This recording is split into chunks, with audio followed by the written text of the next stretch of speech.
Joker is a character that's been revived many times in as many names. The Man Who Laughs, the Clown Prince of Crime, and Joe Carr. He and Batman have a certain relationship where pretty much they just beat the crap out of each other, over and over and over again, and no end will ever come. So let's get into it.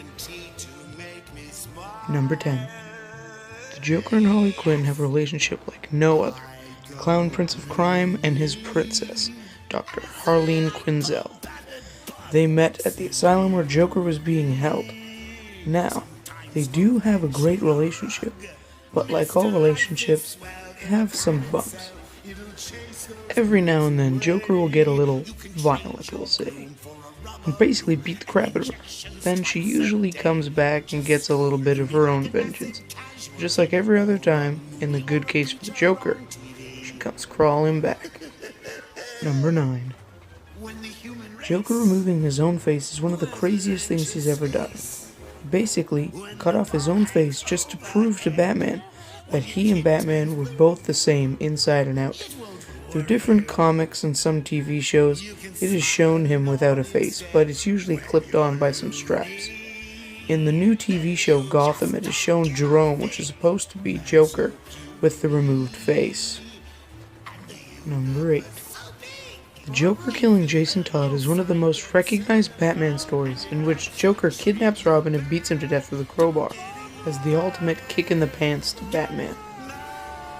We've seen this in the Batman animated movie Under the Red Hood, and in the last installment of the Arkham Games series Arkham Knight, where we have a flashback of Jason Todd being murdered by the Joker.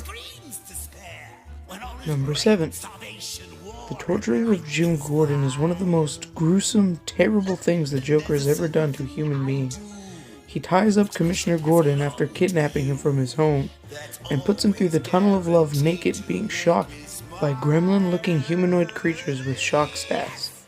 He's being put through the tunnel with naked pictures of his bloodied daughter all around him.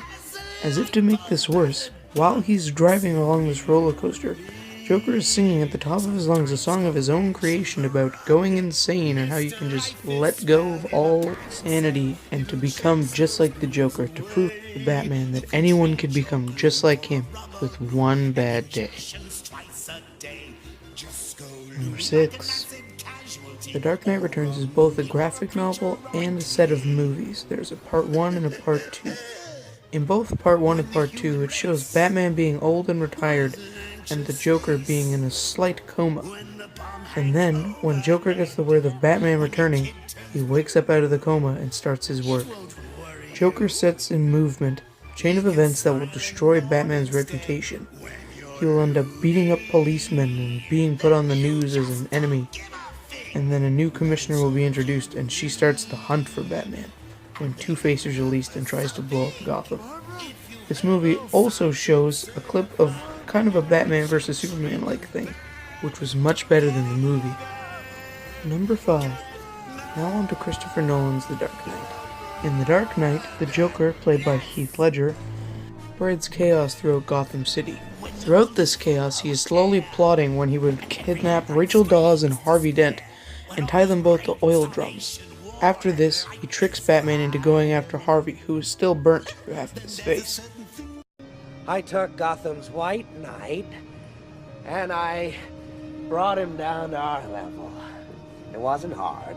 See, madness, as you know, is like gravity. All it takes is a little push. Number 4. In one of the most famous installments to the Batman series, the Killing Joke introduced the Joker in a whole new way. The more murderous, serious, insane side of him. As we talked about earlier, he tortured Commissioner Gordon by putting him through the Tunnel of Love with naked pictures of his daughter. This is how she got naked and injured. He shot her right through the spine and paralyzed her permanently. After this, she didn't quit crime fighting though, as she was Batgirl. She got into a wheelchair and she got into her tech side, and she became Oracle and helped Batman on the technological level of crime fighting. Number 3. Rachel Dawes and her family were longtime family friends of the Waynes, and specifically Bruce Wayne. She was in the first installment of the Dark Knight series, Batman Begins, and the second, The Dark Knight, but she didn't make it to The Dark Knight Rises, and you're about to find out why. I want to tell you something, okay? Don't think like that, Rachel. They're coming for you. I know they are, but I don't want them to. I don't want to live without you, and I do have an answer for you. And my answer is yes. No! No! No, not me! Why are you coming for me? No! Rachel! Rachel! Harvey. No! Rachel! Okay. Rachel! No! No! Harvey, it's okay. It's all right. Listen.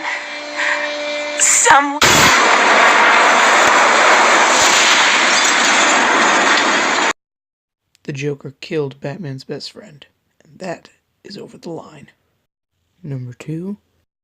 Getting into the Injustice storyline, Joker drugged Superman with some sort of chemical that made him see his wife and bearer of his unborn child, Lois Lane, as Doomsday, one of his worst enemies. And he reacted just as you think he would. As soon as he saw him, he killed him. And by him, I mean his wife, and in turn killing his unborn child. He then burst into the interrogation room where Batman was interrogating Joker to find out where a bomb was that was hidden inside Metropolis. He then ran his arm through Joker's chest and killed him instantly. Finally, number 1. In my opinion, one of the most emotional scenes in Batman was in Batman Beyond: The Return of the Joker. And the Joker and Harley Quinn tortured Tim Drake, the current Robin at that time, into becoming what they called Joker Jr. He was so immersed he couldn't stop laughing, but in his laughter, when told to kill Batman, he killed the original Joker. He did snap out of it and led a long life, but he was secretly becoming the Joker, and did a lot of terrible things, as you've seen in The Return of the Joker. If you haven't seen it, I highly recommend it.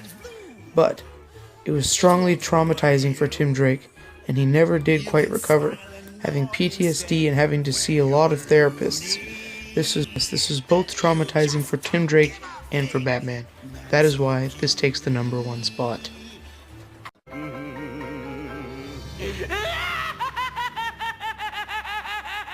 Thanks for watching. Hope you enjoyed.